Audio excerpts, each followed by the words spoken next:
Hello, good morning, everyone. Thank you very much, everyone. This is the Sunday morning, 11 o'clock regular meditation and talk hosted by Tibetan Buddhist Society of Canberra. And and this is fairly regular. If not, usually we replay one of the videos of teachings given before, but uh, I will be here today. Thank you very much, everyone. Okay, so those of you who are familiar, you know the prayers. Others, if not familiar, we usually do a short prayer, which is a start-up of our mental and emotional engine to rejoice the triple gem in our lives and how much gem they are in making us careful choices in our thoughts, in our words, in our deeds, and our decisions or non-decisions. When we remember the triple gem, we are much safer. So here to affirm that, to reaffirm that, we say the refuge prayers. And those of you who are listening, watching for the first time, you may not know the prayers, but we will screen share it. And just take a couple of moments to sit still and think where you need to turn to feel safer, the kind of thoughts that you have, or decisions or directions you're taking. Are they really short-sighted ones, or are they irrational, or are they kind of because you're going through some difficult time, are they impinging, pushing you to make those hasty decisions? Or maybe I should be a bit more thoughtful. So it's just a time to recollect and reinvigorate oneself to bring in the positivities that lie beneath you. So we will do these prayers. Thank you, everyone.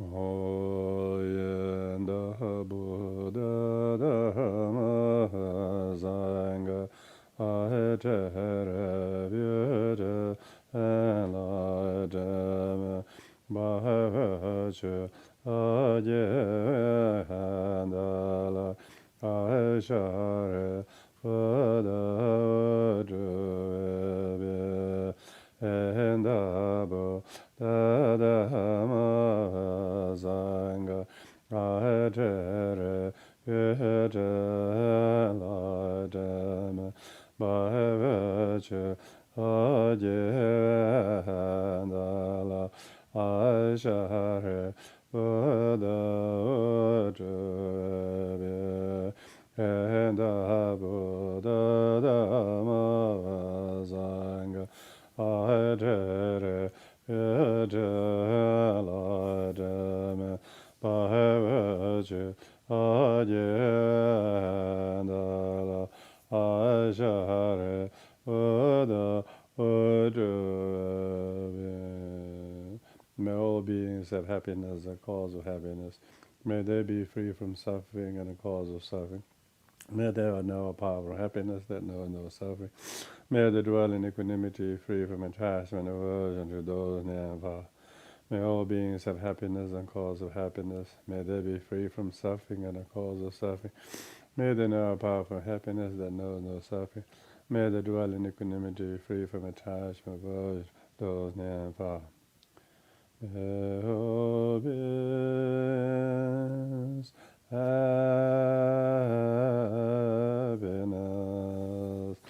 and the cause of happiness. May they be free from suffering and the cause of suffering. May they never part from the happiness that knows no suffering.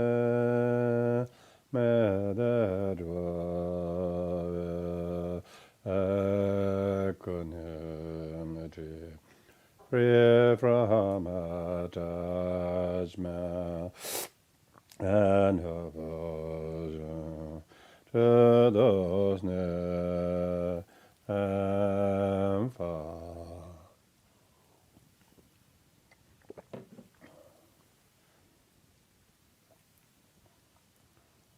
So as everyone knows, we'll do the meditation in 3 slots, three sets of 10 minutes.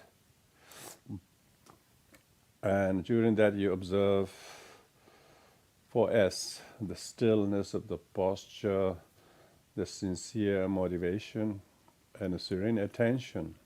And that could be on your posture, that could be on a forward counting of qualified round breathing, reverse counting of super qualified round breathing, in sequentially in that order as you are familiar. And then do that with a really serene, sharp attention and very good, simple techniques. Just calm and peaceful, one-pointed, not letting the mind drift away or stay dull or disengage or relax but not doing any of the above. Then you're not really engaging. So try to stay very present in the 3 techniques. I'll use the gong to time them each 10 minutes.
So, good morning, everyone. If you have just joined, or if you have just done the meditation, we just concluded the calm abiding meditation.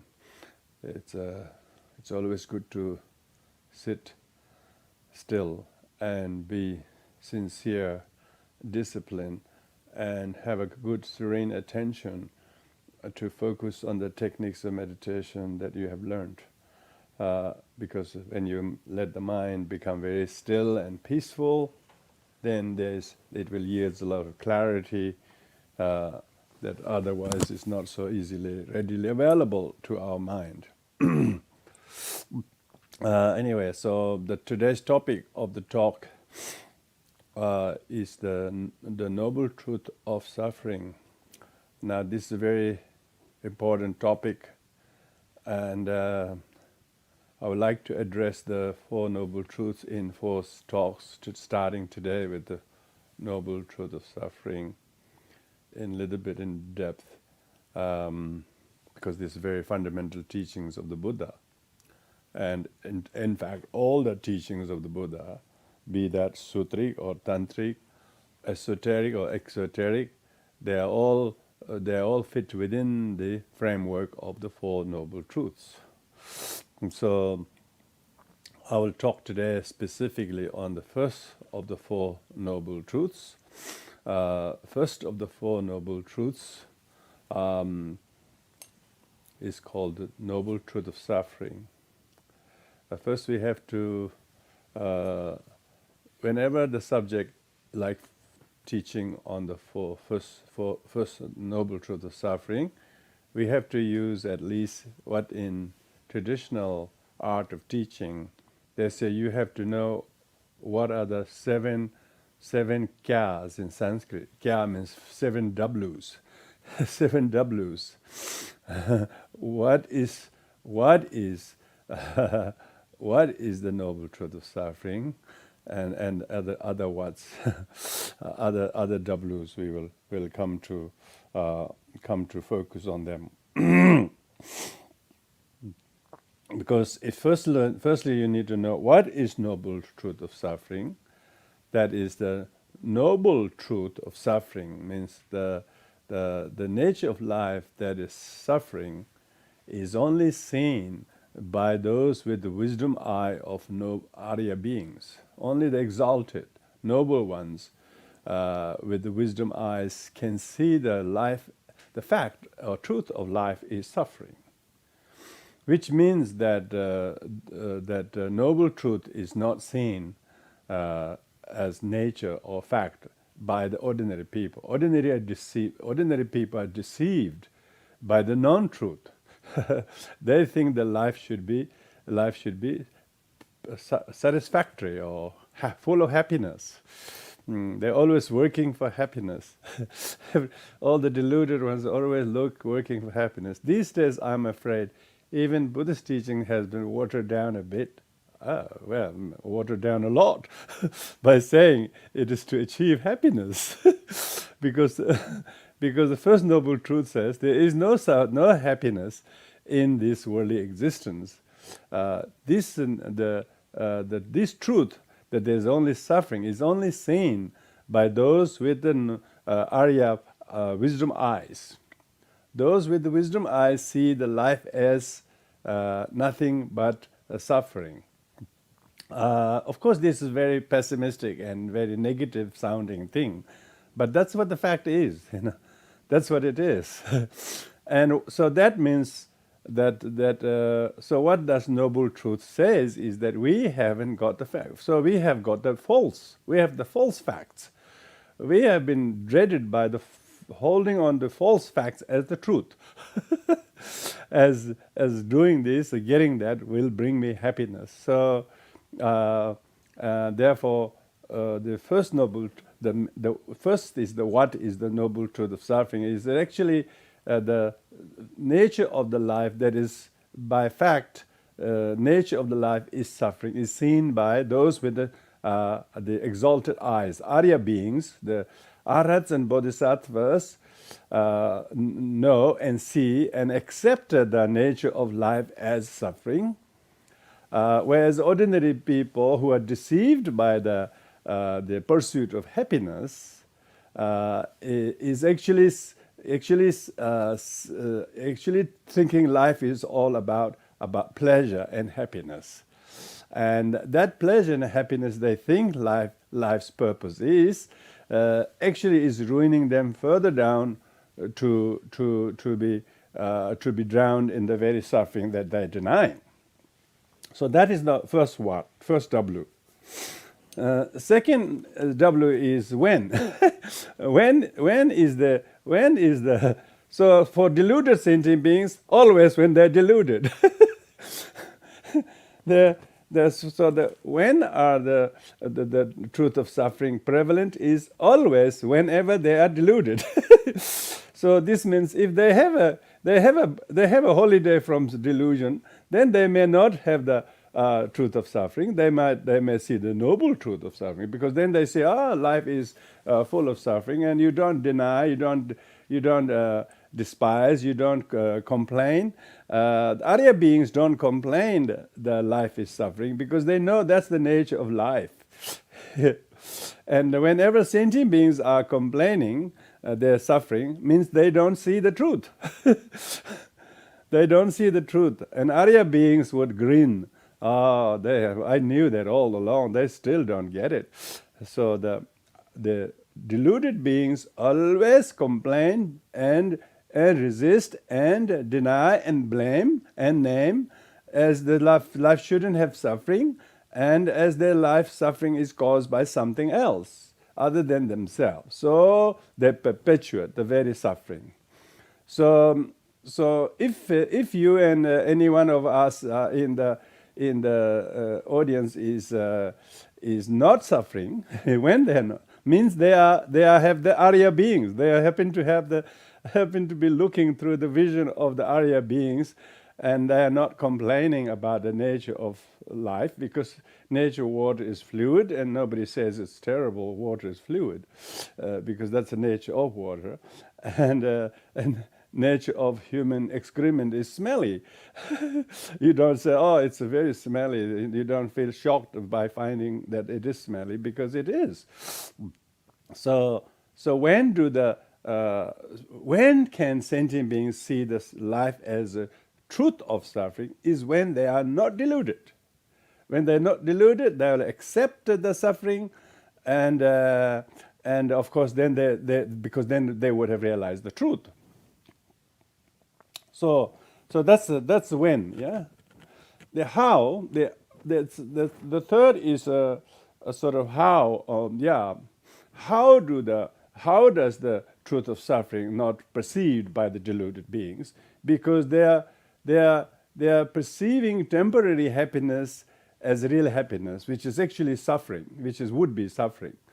So the suffering of so there are three types of suffering, we can call it suffering of suffering. So suffering of suffering is any unpleasant feelings that we go through. Like say if you're feeling very cold, and you feel really so cold, you wish you don't have to stay here. You have to go somewhere, So that is the truth of suffering. That's the suffering of suffering. Yeah, that's unpleasant feeling is the truth of suffering, and people suffer that the unpleasant feeling as suffering because they don't know even pleasant ones are suffering.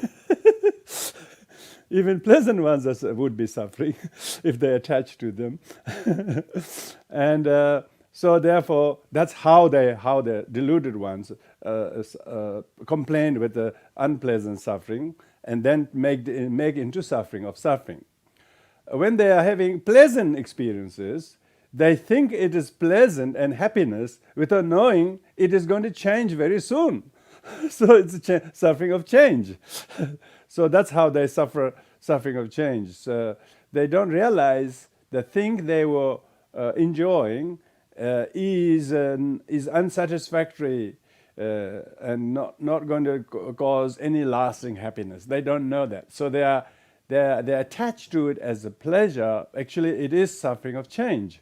It's got that temporary pleasure is going to change into displeasure in no time. So that's called suffering of change. And then the neutral feelings, so that's a pleasant, unpleasant, and neutral feeling. Now the neutral feeling, when we are not feeling any suffering to complain about, and when everything is neutral, that is actually suffering of all pervasive conditioning, and which beings don't even know it's prevalent. So these are the three layers of suffering. Unpleasant suffering is suffering of change, suffering of suffering. Pleasant ones are pleasant though it is now, but it will soon change, so it's called suffering of change. And the neutral feelings are, even though temporarily neutral, like such as based on your physical aggregates, you feel neither any pleasant nor unpleasant. That neutral feeling is called all-pervasive conditioning of your aggregates. So that is how the sufferings are produced by not knowing the cause, by not knowing their aversion to suffering is causing suffering of suffering. The attachment to pleasure is causing suffering of change. The indifference to indifference is causing all pervasive conditioning. So this is how the suffering is manufactured due to ignorance and karma and so on. That will be covered more detail in the second noble truth. Then the fourth is, fourth is where is that suffering? Yeah. So where is the suffering? The suffering is found on the mind stream of the individual who is fooled by thinking life has true lasting pleasure, and who's fooled by the four wrong views. We will come to the four wrong views, how the whole wrong views are. When the four wrong views are corrected, then you have four truths. Yeah. So when the person's mind is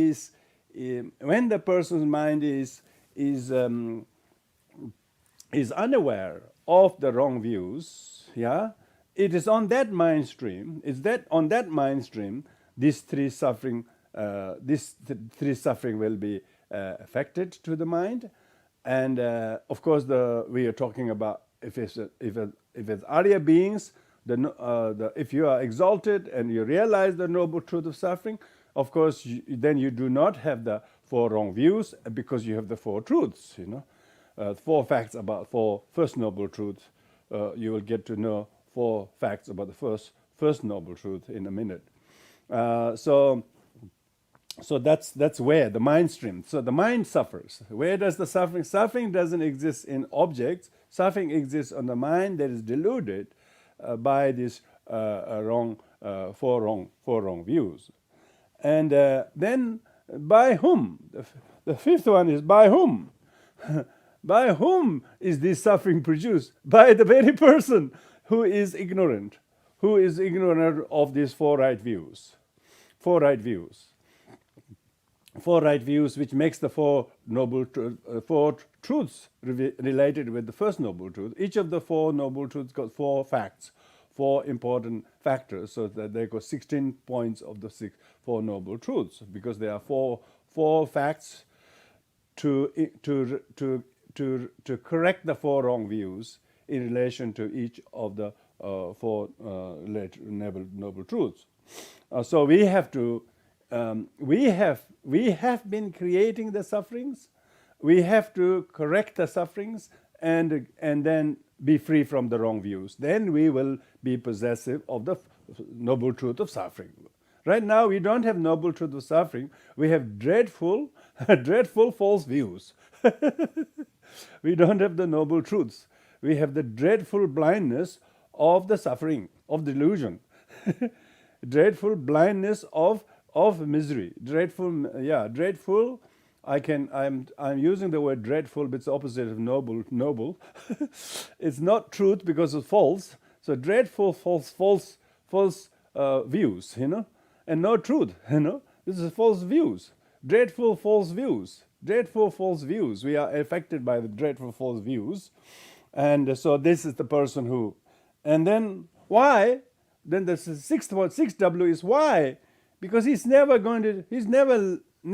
making any attempt to change it. He's still in that mode. He's still complaining, he compares suffering, he still thinks it's him alone, he still thinks someone did it to him, he thinks the life shouldn't have been like that, he thinks he shouldn't be this, I shouldn't be this, life shouldn't be this.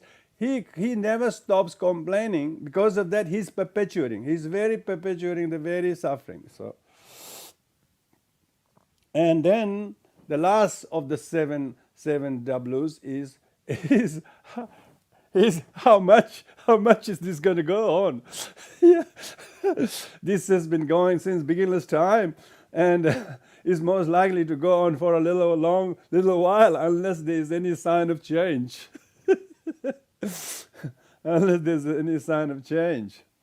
So what is the change?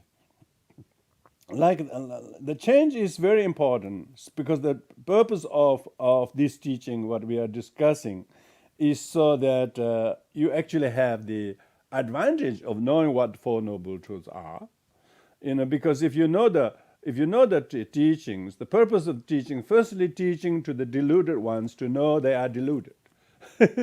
So because if we are not deluded in life is suffering, we will accept them with humility, and then we will have the partial realization of four right views in relation to the Four Noble Truths. If you have the glimpse of the first noble truth of suffering, we will have the glimpse of the four right views. What are the four right views? I'll call the four right views three P's and one R. PPPR. I call PPPR. So remember that will help you. PPPR. First P is we regard our body as pure, and we think other body is also desirable and pure and desirable. So this view that our body is pure when it's actually impure. So that's the wrong view. Our body is impure. You know why everybody has a shower, right? Has a shower in the house, because this body gets dirty so soon, so quickly. I don't know whether it's washable dirt or but we think it's washable. But the body is inside out all full of impure stuff. And yet we desire it, yet we think our body is desirable. We try to pretend we are desirable to others. We think other people are desirable, they're attracted to us, and we think they're attracted to each other. We become so deluded in the body is pure, but when it's actually gas, liquid, and solid, and all the things you ate in the morning bagged in there, and we don't have this. We don't remember the body is just, they call BMI, body mass index. Body mass index is all just 36 impurities, 36 impurities. But we don't remember that. We still try to cover it with clothes and perfume and color and all of that, and then we just totally try to delude ourselves in thinking our body is desirable, other bodies are desirable, and so we seek a pleasure from the undesirable, and so that's the first wrong view. So first, if we were correct, if we develop the right view, we realize body is impure. It's not pure. So when we meditate on the impure or just basic nature of the body is gas, liquid, and solid, and food stuff that we ate and change into hairs and the skin and flesh and the snots and tears and excrement, and just that's what it is.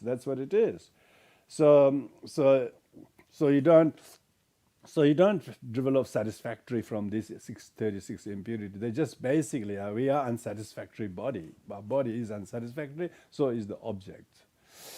But we don't have that realization. But if we do develop that, then we develop renunciation from craving something, or craving our body to be pleasant or attractive or whatever. Even though the objects can appear attractive, but so this, therefore, the feeling that we get from seeing a pleasant object, when it is misconstrued by food and clothing and cosmetic and so on, we get deluded in thinking it's pleasant. But the very pleasant that you think is again a feeling. The second P is, we think the feeling that you get from the object that is very deceptively, sort of cosmetically produced, makes it look like it's going to last forever, permanent. No, we think it's permanent. We think the desirability of the body, even though it's unsatisfactory, but an unsatisfactory body that is covered in various cosmetics and things makes look beautiful or pleasant or enjoyable visually or whatever, is impermanent. But we think it's permanent. We think that the person looked at you and he thinks you think that he loves you or something, but he loved you then, but not thereafter. There's no guarantee that he will love you even for many times, let alone since then. So it's most likely that he will not love you, even though you thought he loves you. But no, the appearance is the pleasant feelings are impermanent. Remember, pleasant feeling is suffering of change. Suffering of change. So the pleasant feeling is not permanent; it's impermanent. So we first desire undesirable. Secondly, even though we have this deluded perception of pleasure from undesirable object, but we don't remember it is impermanent. So therefore, we do the wrong views too often. We take impure as a pure. We take impermanent as permanent, and then the third is all appearances. We regard them as what do we call third. The first P is the pure. Second is pleasant. So we when unpleasurable we seek pleasure, and third is impermanent things we think is permanent. So pure permanence, pure pleasure and permanence. Feeling we regard as a pleasurable, but we don't realize the pleasurable feeling is impermanent. So does not that appearance of pleasurable object. Pleasurable object, the appearance of the pleasurable object is impermanent. Yeah. So it's the same body that you think is impure looks pure, and pure looks like it gives pleasure, and the pleasure become impermanent. Pleasure is pleasure that you thought is impermanent. There's no permanent pleasure. There's no permanent pleasure. There's only temporary pleasure. And the temporariness of the pleasure is suffering of change, remember? And then the fourth one is R. we think the self is real. We think the self is real when actually self is no self. So when we have these four wrong views, 3 P's and 1 R, pure, pleasant, permanent, and real. The self being real, So these four, unless we are able to correct these four wrong views, we are continue to linger with the suffering of truth. But if you are able to gain, I would say, a vision of these four right views, that body being impure, and feeling being feelings are not really pleasant, they are really the pleasurable feelings that you see are or actually unpleasant, so therefore the pleasure you think is actually displeasure, and because it's propped up by wrong views, and then even the pleasure that exists temporarily, it becomes is a suffering of change. Remember, it will change, but we think it will going to last long, so therefore we think it's permanent, and therefore we moan and groan when things doesn't last. Why? Because we haven't realized the truth. If we have realized truth of some noble truth of suffering, then we will know it is impermanent. Because when it is impermanent, we can say, it is impermanent. Even pleasurable objects are suffering of change, actually changes. Yeah, that's pleasure. Pleasure is suffering of change, remember? In person who understands the noble truth of suffering knows pleasure as suffering of change, and unpleasure as suffering of suffering, and indifference as a suffering of all pervasive conditioning. Now, if you have this not only conceptual understanding, as through meditation you have this, then you are detached with even temporary pleasures. It doesn't mean you don't have the temporary pleasure of a warm jacket or nice sun or whatever, but you're not attached to them. You're not moaning and groaning about saying how terrible hot it is, and then you don't show those emotions, and you show those childish-like emotions. Why? Because you have the eyes. You have the noble truth. You are ennobled by the truth of knowing what actually it is. You don't complain water being wet, You don't complain life being full of suffering. Why? Unless you have become exalted one with the wisdom eye, you will continue to suffer because you are subject to those four wrong views. So if these four wrong views are corrected, and through your meditation and listening and reading and meditating, and then you have not only your deludedness of the teaching of the Four Noble Truths, teaches the first noble truth of suffering, teaches that we were deluded, we were ignorant, we were mistaken, and we didn't know the facts. Now we know body as impure, and feeling as impermanent, and unpleasant feelings, a pleasant feeling, both are impermanent. So there's no point become attached to one aversion to another, because one will change to another in no time.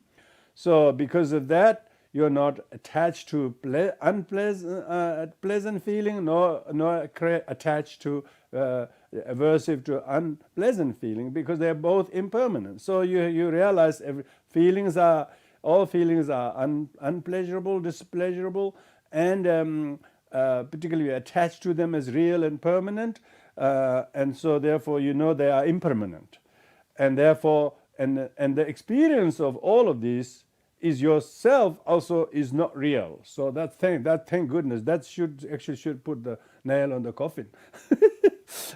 By the way, you don't exist, so what's the problem of all the sufferings you're moaning and groaning about? You will not have. Only suffering only exists then when we're grasping to I and me and my body, my feeling, my perception, my volition, my action, my accomplishment, my failure, because of me and mine, which is the all-pervasive conditioning of the suffering. So that neutrality of that is that when you are thinking of I and me, we are already creating the basis of the suffering to persist. So this grasping to the I, so that's why the five aggregates, your form aggregates, is suffering. Is it not? From your big toes to your skull, there will be problems everywhere, So therefore, your body is, particularly if you have reached certain age, maybe 45 or 50 or later, then you will have various medical conditions, which means unsatisfactory body. Medical condition simply means unsatisfactory body. So it means suffering of aggregates, form aggregates, body aggregates. And then your feelings for this, against this, all your feelings rise, sometimes fall, sometimes goes flat. Your feelings are all over the place. You're drowned in your feelings. Your feelings are unsatisfactory. And your perception of someone or something, this, and then now you have completely opposite perception. So your perceptions are all over the place. They are very unsatisfactory. They're very unreliable. Yet often we are so deluded, thinking our perceptions are accurate, and we think what we perceive was correct, and we become always unsatisfactorily, repeatedly misled by our own perception. Same goes with our action, volitional actions of doing this, or achieving that, or failing that, all of this. All of these things you try to do very hard, put a lot of effort, there's a lot of signs of accomplishment, all of a sudden some dreadful obstacle arises, doesn't happen. So all these ups and downs are very unsatisfactory. There isn't this because these are all conditioned by the all-pervasive conditioning of innate grasping to the I and me and mine. And so when we are able to understand what is the truth, the noble truth of suffering, that we do not see the truth. We do not see the truth because we don't submit to the samsara, to the nature of samsara as it is. It's all, the more you are becoming a little bit of one who has a glimpse of the truth of suffering, you will complain less, and you will accept them with humility.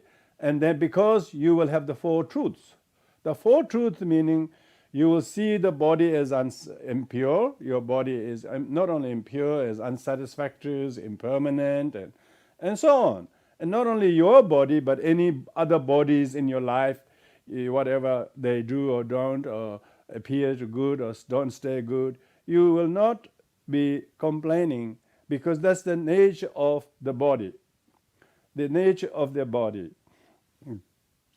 Nature of the body, nature of the feeling, nature of appearances are all impermanent, and there's nothing is real. So these four glimpses of the four right views, what we call the prevalence of all afflicted minds is suffering, all conditioned phenomena impermanent. There is really there is all appearances are impermanent. There is no true self. So when you have these four facts, which are sometimes called four seals of Dharma, by the way, four seals of Dharma. The four seals of Dharma is the one which makes you to have the good substance for you to have the eyes of the one who sees the truth, noble truth of suffering. Noble truth of suffering. Until we are able to have a glimpse of the truth of suffering, we will continue to remain ignorant and deluded. And even among those people who are a little bit conscious, they are not deluded anymore about these four wrong views, and now they know they are becoming cautious about the four wrong views. They're not ignorant anymore. They're not mistakenly thinking the body is satisfactory. They're mistakenly not thinking that the feelings are pleasurable. They will say the feelings are quickly become unpleasurable. Everything that appears will be impermanent. So they are very, very now informed. You now become informed and not ignorant. But the second reason why the Four Noble Truths, each of the truth of the taught, is that even people have heard and read this many times, but they become still heedless and forget them and lazy about these views. They don't want to keep up these, they don't want to update these views. They say, oh yeah, I heard that in that teaching, and after that, it just drifted away and doesn't feature in your mind. So we become heedless and lazy and careless, and then again we're complaining, oh, you did this to me, how dare you do this. We think that this everybody else is perfect except this person. We don't realize the suffering is prevalence, unsatisfactory is nature of all things, all bodies are impure, all pleasant, all feelings are unsatisfactory. We don't remember this. We become careless. All of a sudden we think everything is perfect, everything is good except this person, except this situation to me, and we become irresponsible, careless, and very much thick-skinned. We don't remember any of the truths. So therefore, the more we have heard and meditated on the noble truth of suffering, that much more we might become more careful and a bit more responsible, and then have a little bit of fear of shame of oneself losing to the wrong views. And then the third level of purpose of teaching the new truth is, even though people have removed their doubt and they know the teaching, but still they say, oh, this teaching are too idealistic. I can't remember everything being unpleasant and everything being impermanent. I want things to be permanent. I want things to last long. And we feel that this teaching are too idealistic, and we become discouraged and faint-hearted and self-belittle, saying, I'm not good enough to follow this teaching. These are too idealistic, and I cannot do this. This is way too much. This is for people who are really spiritual people. These are very for the monastic. This teaching is for the monastic. This is not for me. I want to be a secular Buddhist. and then I don't know what the secular Buddhists go and do. I don't know how the secular Buddha never said for the secular Buddhist body is satisfactory. He never said that. He never said to be a secular Buddhist, all feelings are fantastic. He never said that. He never said for the secular Buddhist there are few things permanent. He never said that. So I don't know how people can be Buddhist without accepting the 4 seals of Dharma. If they don't, then they just don't. So you can see why quite a lot of people become a little bit discouraged, saying these teachings are way too high or idealistic, and I cannot do it, and therefore people feel that this is way too much. I cannot live like a monk. I cannot think that this teaching is for monastics, and people dismiss them. The fourth reason is why that people become a little bit disheartened and discouraged by the number of views that they have to realize to correct their wrong views. And so the teaching has to, those people who are inspired, who have refuge, who totally know they are not some secular Buddhists, they actually are devoted Buddhists in the teaching. They actually have refuge in the Buddha. They believe in the karma, and they believe in the Buddha's teaching. And so for them, in order that they remain inspired and gladdened, they should be always they should hear these teachings again and again, so that they don't forget. And then they should always remember them. Make this as their thought, not just hear the teaching, but also comprehend this as their thought, so that it is noble truth.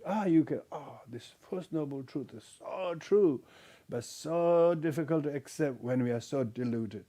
But when we are just rising up and not wanting to stay deluded, then we remember how uplifting these truths are. Then what happens is, then you have compassion to those who are complaining and moaning and groaning about the suffering, and to you or to others. Then you have compassion to them, because they don't have this truth. They don't have the refuge. They don't have refuge in knowing this knowledge. This knowledge is power. Knowledge is power, This gives you a power not to suffer in denying the suffering. If you accept the suffering, you do not have the suffering of denying the suffering. You have only the suffering of the suffering that it is, but you do not regurgitate the suffering by denying, rejecting, and despising. This is which is ignorant. Because you're not ignorant of suffering, you accept the suffering. When you accept suffering, you exhaust the past suffering that you created, and you don't create future suffering by this rejection. See, this is very, very eye-opener. This is what the noble truth. It ennobles you not to moan and groan effects of your past karma you created, and at the same time it prevents you to create future sufferings, because you are ennobled by seeing the true facts of the teachings of the Buddha. And then, not only that, you will know that all sufferings, even though life is full of suffering, all sufferings are impermanent. And you don't suffer yesterday or 2 years of suffering. You don't suffer trauma of the past when you have this vision of the truth of suffering. Because you suffer past because you have not recovered from past. You still hold the wrong views of the past as right views. You haven't corrected the wrong view of the past as wrong views. But when you have corrected the wrong views of the past as the wrong views of the past, you don't suffer the consequences now. So where's the post-traumatic stress disorder comes from? By not having corrected the realized past wrong views as past wrong views, and then still thinking as true facts, saying, I am a victim. It's all what he did to me. One thinks everything is independently produced by suffering of others, and so on. One doesn't know the true origin of suffering, So that's why to understand the first noble truth of suffering, which is the effect of the not knowing the true origin of suffering, then one continued to suffer. So Buddha first taught the result of the past sufferings from not seeing the true origin of suffering. And so therefore first they said truth of suffering should be understood, It said in the Uttara Tantra, it says that first you need to diagnose the illness. First you have to know the illness. Then you need to know what is the cause of it. Then the prognosis will be found, what is the medicine. And then you will experience the recovery. So without knowing and understanding the suffering, without willing to go to the test your medical test, you cannot just go and gulp pills. You have to go and find out what actually is wrong with you. All these tests people are having, all these tests is trying to understand what's wrong with your body. What has gone, what is the situation. So that's why they have to test urine, the blood, and your pulse, everything in order to understand your body, why it is sick. So therefore, it is when you know your sickness is caused by drinking too much or eating too much fatty foods or drinking too much sweet or whatever it is, and then now the person needs to go and stop that. When a person starts to diet and starts to exercise and changes diet and not drink or not smoke alcohol, not smoke cigarettes or alcohol or drink alcohol, when he's starting to know that his illness is attributed by his, then he knows that he will slowly see the truth of suffering. He sees the truth of suffering because he now knows the suffering. He is not denying and turning a blind eye to the suffering, and he is less likely to misapprehend the sufferings. He now apprehends the suffering as prevalent. Suffering is nature of existence, and suffering is nature of the body. Suffering is the nature of the feelings. When you become attached to unpleasant and impermanent feeling as a pleasant and permanent, you are wrong. You're doomed. So if you become upset with something, now previously you thought you will be happy with the thing, but the pleasant kind of temporary pleasure that you were enjoying with the kind of position or something you were really flying high, that is suffering of change. That's pleasantness that you were enjoying was there, but it will quickly change. So it was suffering of change, but you were thinking it's pleasure. You were not only thinking it was pleasure, but you were thinking it's permanent pleasure. See, this is the true peace. PP. Permanent pleasure. There is no permanent pleasure. There's only impermanent. They're all impermanent pleasure, and they are, which means impermanent pleasure means displeasure. So when one has taken the smoking cigarette and inhaling the smoke in one's lung, one thinks it's a pleasure. It's deluded. You can tell it's deluded. people are having to wear masks in fear of inhaling smoke produced by the chimneys and factories and so forth, but here the person himself is deliberately inhaling them. So if that is not delusion, if that is not ignorance, what is? Now that's quite a blatant example, but there are lots of, we are talking about, that's a physical kind of action that is a delusion. But there are a lot of thoughts, people doing ill will, people doing guilt and anger, resentment, without realizing how destructive. It's worse than inhaling smoke, by the way. So ill will and wrong views and anger and poor me, all these things are true origin of suffering. The person is not aware that he is actually causing the very truth of very suffering that he's complaining. So therefore, first we have to understand the noble truth of suffering, because if you do, then you will become really inspired by the Aryas and Buddhas and Bodhisattvas. Oh, they see these, they taught the teachings because they see these very clearly, so that we do not stay deluded anymore and then continue to suffer. So that's why one can see that the benefit of this is then you become inspired and you are eager to study, meditate, and reflect. Because more you think and meditate and study, the more your mind is very much informed and reformed, and knowing, yes, body is impure.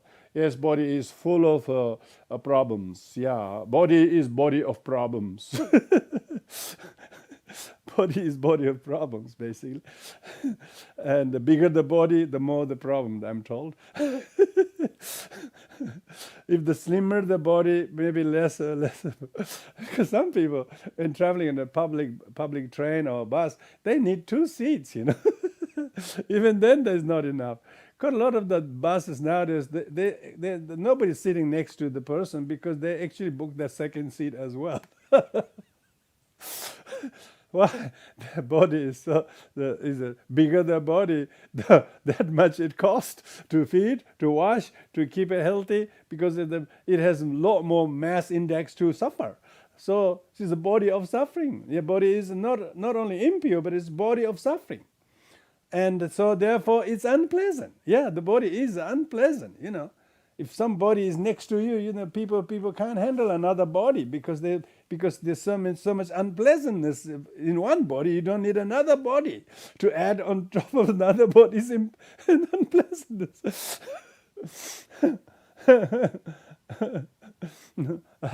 lot of couples, even though they're really loving each other, but they just don't want to sleep anymore together because they just can't handle another body. They may still have a lot of things they share and give for each other, but they just can't handle another body that is just as unsatisfactory as yours, if not more. So therefore, body is very unpleasant.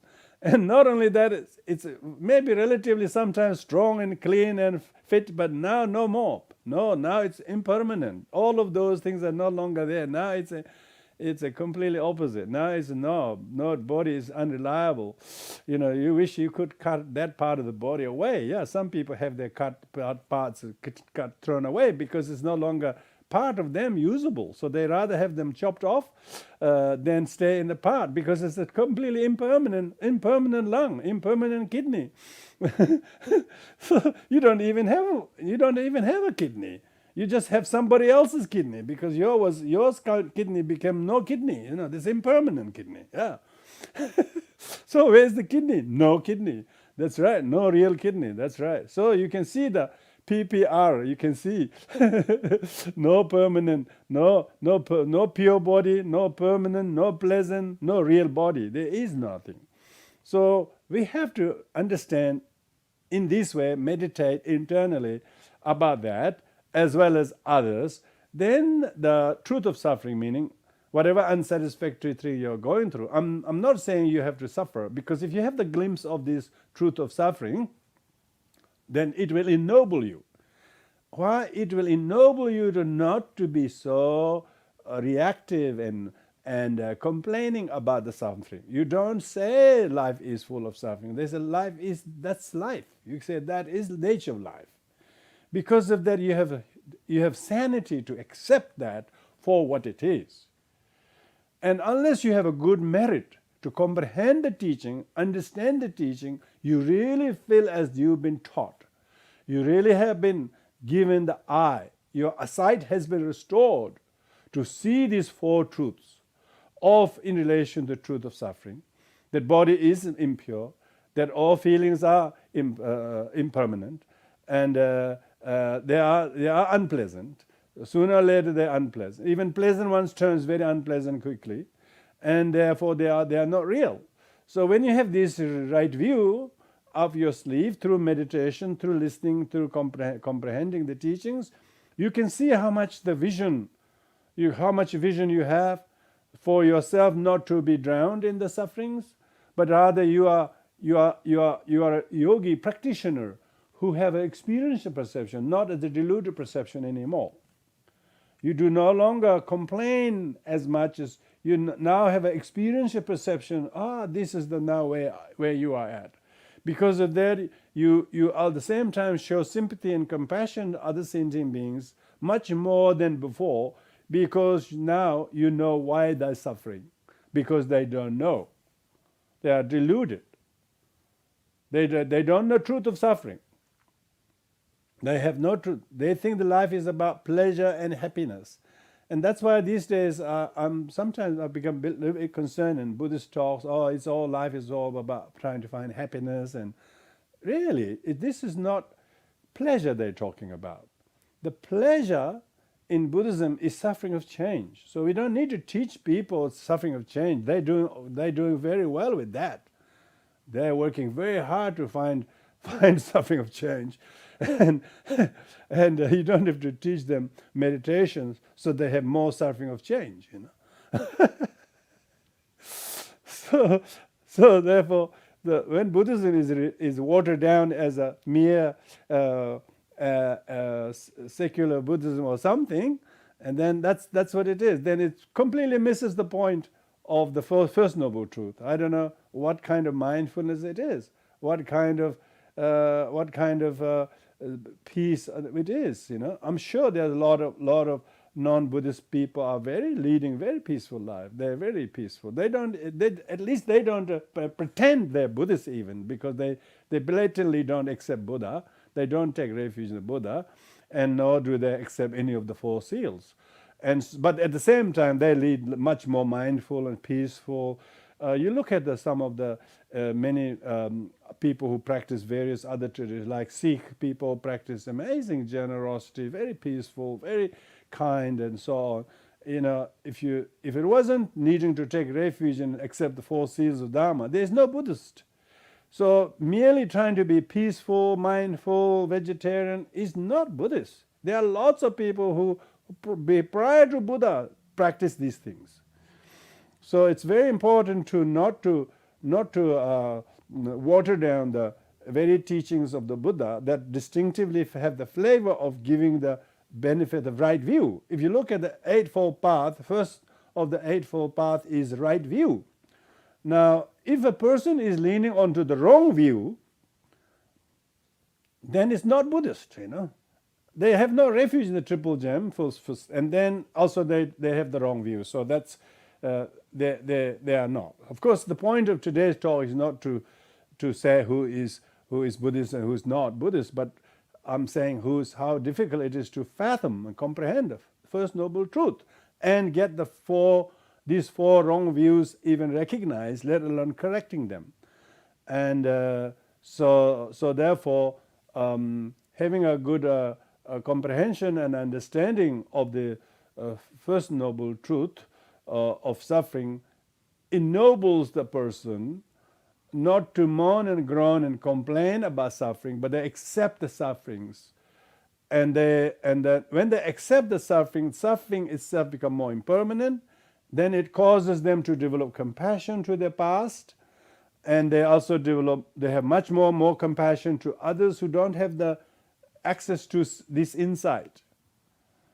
This insight that comes from study, this insight that comes from comprehension, this insight that can come boost from meditation. Now, the purpose of meditation is so that you actually realize these through meditation.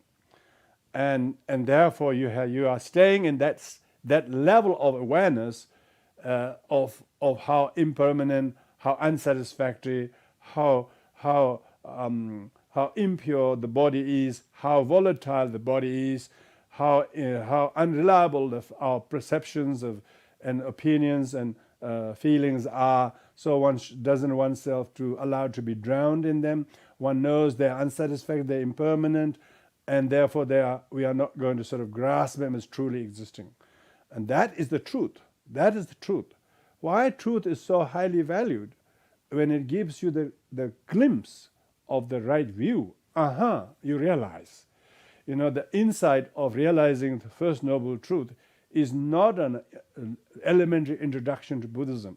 Some people think talking about Four Noble Truths is introduction to Buddhism. No, conceptually maybe, but to realize just the first of the Four Noble Truths, it's a very insightful thing.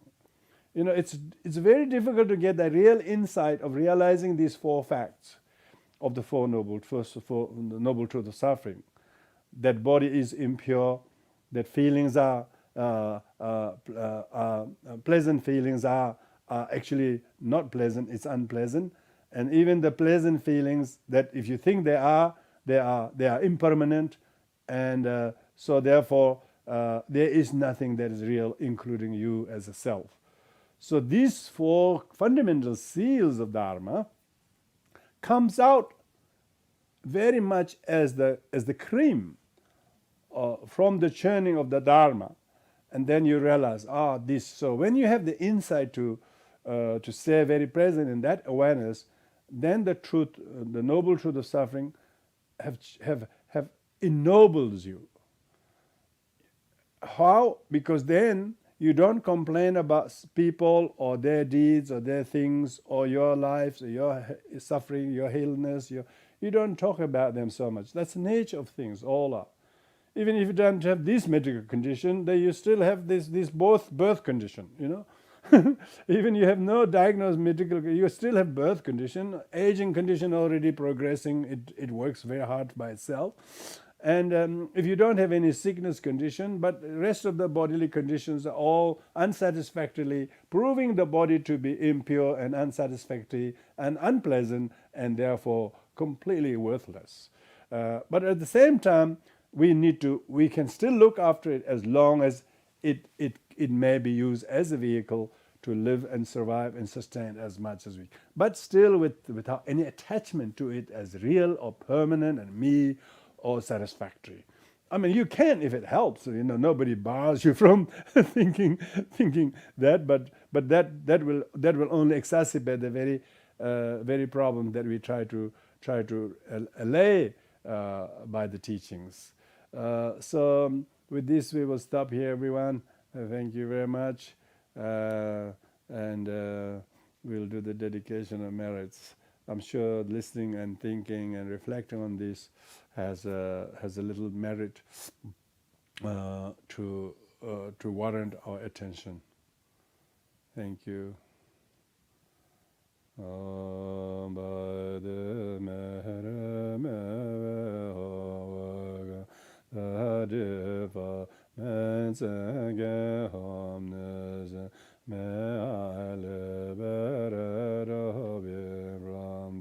Ocean of the Herenda Maya Nadij whatever merit I have meo begas lavas to Maya Nadij courage manjush renewed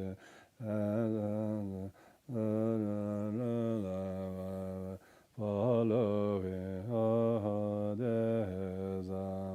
I shall dege the mere excellent body Tebe Edhana Yedanza Where has been Bomeding freely without generation.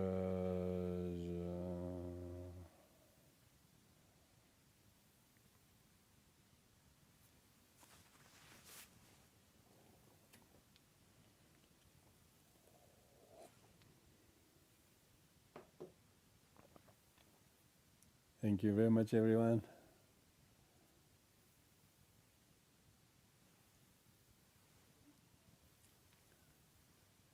Thank you. Bye.